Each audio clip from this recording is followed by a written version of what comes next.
I am Jason Abraham, the Shadow Teacher, 33, and I'm a believer in the soul contract. When we think of the word contract, we think of an agreement between two or more parties, a commitment to a concept, to an idea, to a business venture. And I believe our soul contracts work the same. I believe that the consciousness we're experiencing right now in our human form, our individual self, is eternal. And it's been around many times before, throughout the dawn of time. And these individuals that we have made a contract with before we came into a body are people who are meaningful in our lives. These are people who show up, and we have a meaningful connection with these people. We have something that's familiar, something that bonds us to these people, that brings like a higher emotional intensity with these particular people. And many people who we have soul contracts with are mistaken to be our soul mates because of this energy that seems familiar, because this enhanced emotion that we have with them. But the difference is the person that we have a soul contract with is here to help us learn a lesson. This person's a teacher, essentially. A teacher that's going to reflect a lesson back to us that our soul needs to work through in this lifetime, or that our soul is called to work through in this lifetime. That's the contract. And much of the time, these lessons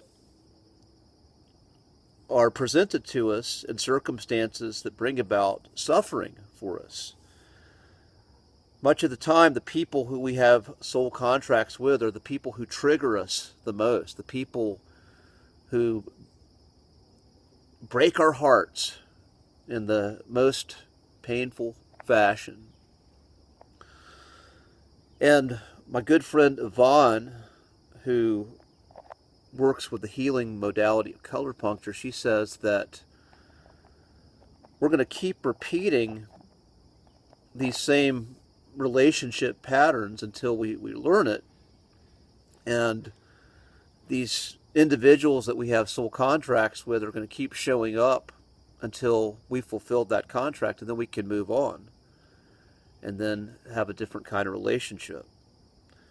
And that's what many experience. People talk about having different partners and then different people coming into their lives and then leaving their lives, but yet the theme, the story is the same. The dynamics of their relationship is the same. And to me, what that means is there is a lesson that hasn't been learned. When we're having the same type of relationship,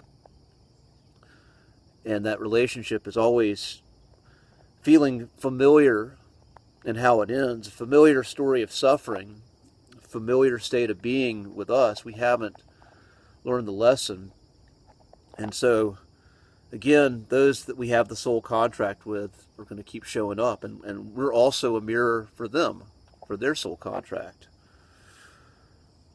And then, at some point, what the soul contract does is it invites us to reflect on a way of being. It invites us to reflect on how we're showing up, on how we're thinking, how we're creating meaning in our lives, what we're deriving meaning from.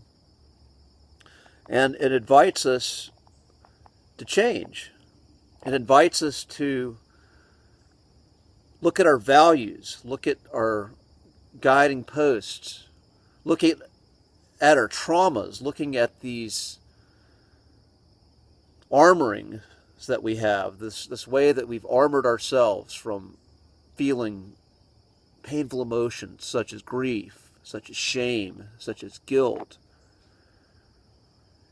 And when we look at how we've been armoring ourselves and what we've been compensating for, then we have a chance of changing that. And this work is not easy because it requires lots of tears, and a lot of people don't want to cry. They don't want to feel these emotions, but that's what this process of the pain teacher in the soul contract invites us to do. It opens up that possibility.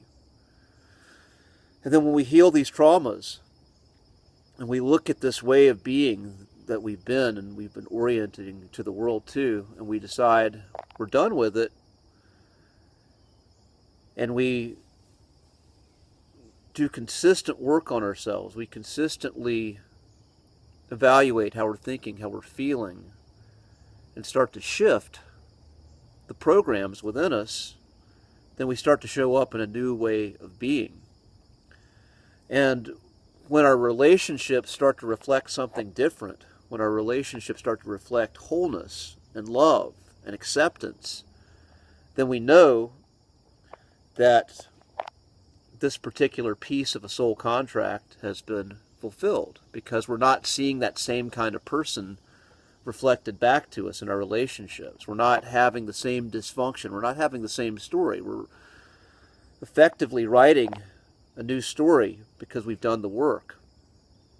But this only happens when we are able to do the work, when we're able to do real shadow work. This is the shadow work, looking into ourselves and the recesses and the darkness of our soul, shining light onto that which we do not want to see, and choosing to see it, choosing to feel what's in there, and allowing it to be, and allowing it to go. And when this happens, once again, then the contract is fulfilled. And we can work on a new contract. We can work, maybe, on the contract we have with a soul mate, and building a life in harmony, and showing up in harmony and true partnership and wholeness together as we navigate the challenges of this world. So that being said, I'm going to end this transmission. Be well. I'll see you on the other side.